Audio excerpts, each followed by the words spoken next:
Molestation. This is going to be a subject that's personal.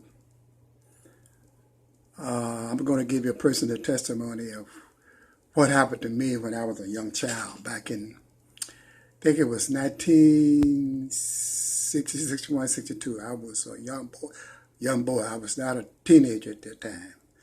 Now, the reason I'm talking about this is because molestation is really routine now. It's everywhere, and it's been occurring ever since sin came into the world. But at the end, I'm going to share with you something that most people don't even think about. Now, I'm going to share two cases. One case when I was actually molested by a teenage girl, and another case where the young girl and I got caught. Now, I think I'm going to do the second one first for a particular reason. But it was, I'm thinking the year had to be 1961, 62. I was either 11 or 12 years old. I was playing outside, and our next door neighbor was a woman that was single and a teenage daughter. Anyway, the teenage daughter asked me to come over because she wanted me to do something. So when I went over there, she closed the door and she talked me into having sex with her. And I told her, we can't do that because if we do, we're going to get caught. But she convinced me to try to do it with her. Now, I couldn't do nothing simply because I wasn't mature enough to. But it didn't matter to her. Now, she had to be somewhere between maybe 14, 15 years old, I'm thinking. And I had to be maybe 10, 11, 12, I'm not sure. So she convinced me to take my clothes off, and she took her clothes off, and she laid down, and she had me on top of her, and she had me do things that I'm not. Some things I remember, some things I don't remember. Kind of weird, really. I don't even think I need to go into it. Then all of a sudden, her mama came back home. Her mama came back home. She thought her mama had left, but what it was her mother was at the bus stop waiting for the bus. Then she realized that she had forgotten something, so she came back home. The girl hit me under the bed. I was scared. I'm thinking, oh God, we're going to get caught. This is not good. But the mother came, got whatever she wanted to, and left the house. And so the girl brought me back from under the bed, and we continued our escapade. Now, I remember some things she wanted me to do, but I'm not going to talk about that. Now, as time went on, she spread her legs and opened up her vagina and wanted me to do, she wanted me to lick her private parts. Now, I had never seen a vagina before. I mean, I'm a little boy. There was no such thing as pornography. This is in early 60s.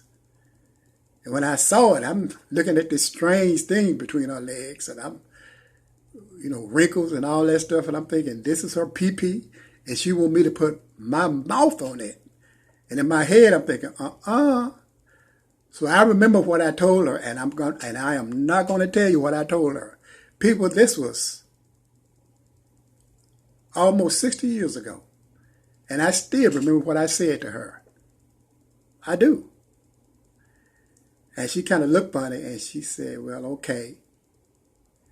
And I told her why, so she went to the bathroom to clean up and everything. And so, in the bathtub, rather. And so while she was in the bathtub, I put my clothes on, snuck outside, left the house, and I never told anyone what happened. I didn't tell my parents. I didn't tell my friends.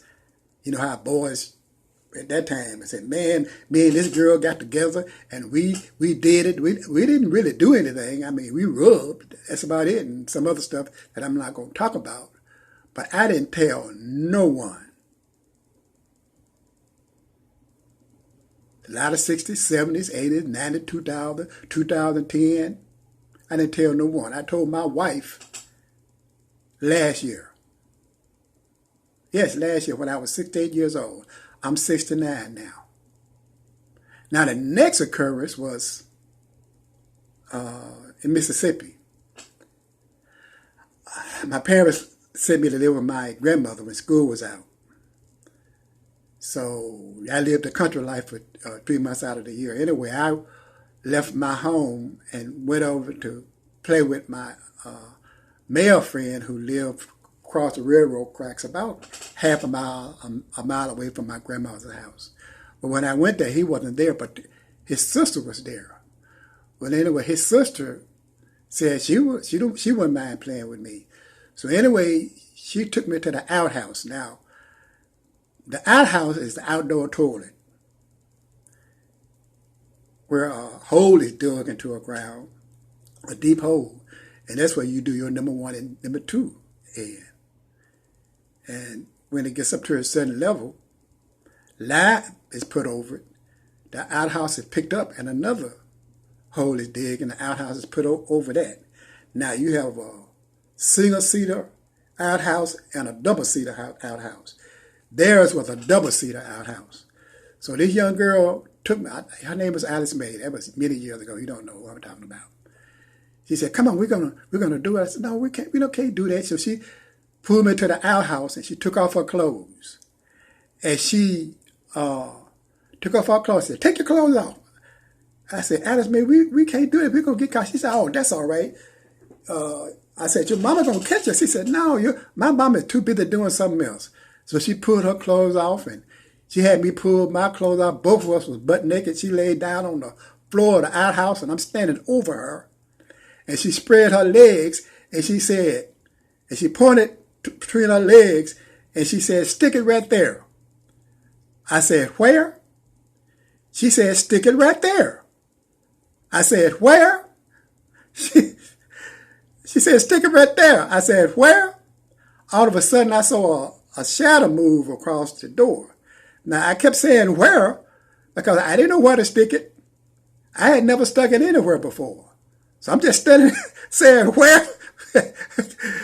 Then all of a sudden, the door opened. It was her mama. You talking about terror? She grabbed Alice May up, dragged her into the house, and she said, Junior Glover, you get your clothes on, and you come to the house too. So I slowly put my clothes back on. And I had to be about 30 seconds later, I heard, whoop, whoop, whoop, whoop, whoop. Alice May was hollering, oh, mama, oh, I'm sorry, mama, oh. I put my clothes on. I didn't go into her house. I went, put my clothes on, left that outhouse, and I went across the cotton field back to my grandmother's house. Because if I had went into that house, I would have got a beating too. Then she would have told my grandmother, and my grandmother would have gave me a beating. There's no way I was going to get two beaten because this sister was big. I'm serious. Now, my grandmother was lean and mean and strong, but I would rather take one whipping than two. But what happened is that she told my grandmother. My grandmother didn't whip me. She just made fun of me and talked about me. The whole area knew about it. And I had to pass by their house where Alice May lived to see my cousins, unless I went into the back cotton fields, because, you know, in those cotton fields sometimes there are snakes, water moccasins, or whatever else. But when we got caught, I went across those cotton fields straight to my grandmother's house. Now, did that affect me? The first situation, did it affect me? No, it didn't, because, to my knowledge, because what happened was that I never did share it with anybody. I didn't talk about it because if I told my parents, I would have got a whipping. But I'm sharing this for a reason because notice it was two young women. The first young woman was a teenager, and the second young woman was close to my age. Most people don't realize the greatest seducers of young people are other young people. I'm serious, people. I can give you some more stories. Your son's young friend probably got seduced by an elderly person. But he's going to stay all night over your house and stay in the son's room or another room about 11 o'clock, about 2, 3 o'clock in the morning. He's going to slip into your son's room and convince him to do something that's not natural. Same way with your daughter or somebody's daughter. It don't make any difference. It's your daughter's or that person's daughter's best friend. 1, 2, 3 o'clock in the morning, she's going to slip into that person's daughter's room and convince her to spread her legs. And she's going to put her mouth between that girl's legs. It's not a grown person, it's another young person. This happens a lot and people don't even realize it. The greatest seducers, not just older people seducing young people, but young people seducing other people and getting them involved into fornication, sexual perversion, and those things that are contrary to the will of God. See? That's why we as Christians must be vigilant and prayerful and educate our young people, our children, and other young people into what's right. Because our children today are being educated at a very young age to engage in that which is against God and against nature. Parents, we need to be vigilant. Pray over your young people because there's a whole lot of mess going on. Relatives having sex with their children. Grandmothers having sex with their grandchildren. And all kind of craziness. It's found in Leviticus 18 chapter and Leviticus 20 chapter.